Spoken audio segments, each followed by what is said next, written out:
Koh Phangan is a tropical island based in the Gulf of Thailand. Whilst it's known by most people for its full moon parties, what a lot of people don't realise is that there is a significant battle being raised for the health and welfare of the stray animal population. Hi, my name's Helen. I'm the PR and fundraising manager for PACS. PACS is a small donation-based organisation. We were started 15 years ago by a lady called Siobhan. She's a vet. She was travelling and she got to Koh Phangan and realised that many of the animals, they weren't really getting any treatment. Many of them were in poor health and there were huge packs of dogs everywhere. And she found there were no vets on the island at the time, and that the population control was delivered by the government through culling. So she wanted to try and make a difference, and that's how PACS started. Next, we caught up with PACS head nurse to get a better understanding of sterilisation. My name's Elle, I'm the head nurse here at PACS.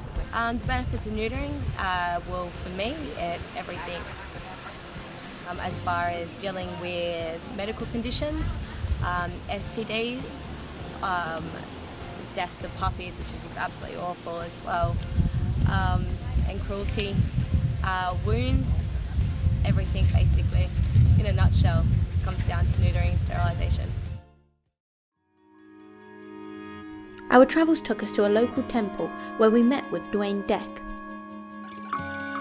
Dwayne has had first-hand experience of animals being abandoned at the temple. เดี๋ยวนี้ก็กัดด้วยจักหากนะเนี่ยต้องคอยดูนะโยมมานี่เองนะเนี่ยเดี๋ยวนี้ระยะเนี่ยแล้วเป็นปัญหาจริงๆแล้วใครจะเข้ามาทำพืชเป็นสัตว์เป็นอะไรเนี่ยเขาก็มีการป้องกันกันนะถ้าจะปล่อยให้มันเราไม่มีคนทำมันทำอะไรนี่นะโยมคิดดูสิมันก็ต้องเยอะต้องเป็นปัญหาไอ้เราเป็นคนเลี้ยงเราไม่พร้อมจะให้มันมีอีกแล้วใช่ป่าวเราไม่พร้อมจะให้มันขยายแล้วทีนี้ถ้าเราจะไปคิดว่ามันเป็นบาปเป็นอะไรแล้วใครจะมารับผิดชอบในส่วนนี้เอาเชือกผูกแล้วก็มัดไว้ให้พระเงี้ยคิดดูสิกลัวหมาตามกลับไปอ่ะแล้วพระจะเอายังไงแล้วจะให้พระทำยังไงเพราะไอ้นี่ใครจะแอบเอาไปทิ้งไม่ได้นั่นแหละทำหมันให้หมดเลยถ้าคุณพร้อมจะเลี้ยงคุณก็คุณไม่ใช่ว่าคุณเบื่อแล้วก็คุณจะเอามาปล่อยวัดอีก After meeting with Dwayne, we met with the owner of Sobbay Bay Resort to understand how the stray animal population affects the tourist business on the island. My name is Mai Bergman. I'm the owner of Sobbay Bay Resort. But what I see is so many problems about the animal on the island. It's not only dog or cat, but we have more. But the problem is sometimes the dog have owner, but the owner cannot afford to send the dog to the normal clinic sometimes. I think to make them not make a big family, that's it important. PACS try to help a lot too. You can control how many animals on the island, and then they're not gonna have like throwing dogs somewhere. They're not gonna have a baby. If you see some street dog, just don't have to wait for anything. Cut it directly. One thing that tends to put people off sterilising their animals is the perceived cost of the operation. However, what many people don't realise is that the long-term cost of not sterilising an animal can be extreme. For example, if you have an unsterilised female dog and it gets pregnant, it is likely to have on average 6 puppies. The average cost for each puppy is 50 baht per day in food costs, 600 baht in essential vaccinations, and 2,500 baht to sterilise the animal. If we do the addition for the 6 puppies, you are likely to be faced with an average bill of 9,000 baht per month for food, 3,600 baht for vaccinations, and 15,000 baht to sterilise each of the puppies. Over 6 months, you're likely to have spent 72,600 baht in total to care for the puppies. Even owning a male dog who is unsterilised can be expensive, as unsterilised males tend to be much more aggressive and will often get into fights and then need medical care.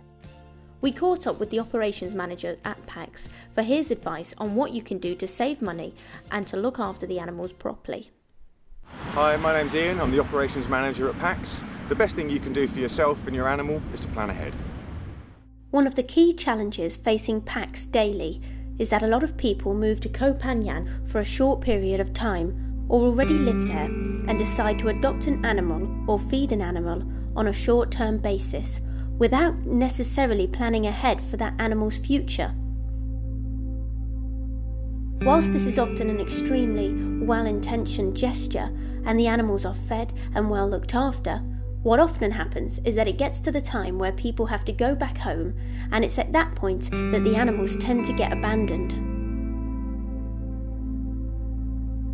The effect of the animals getting abandoned is that they'll have to, in most cases, go straight back out onto the street.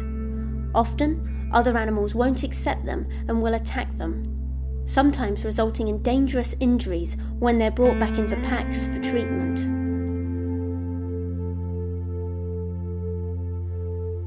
The best thing you can do is to plan ahead and make sure that there's continued provision for the animal's welfare when you leave. During our visit to Koh Phangan, we learnt a lot about the great work which PACS does on a daily basis to help nurture and keep the stray population free. In order to continue this work in the future, it's clear that ordinary people can help tackle many of the challenges by getting their animals sterilised. If your dog is owned, please take it to one of the following registered vets: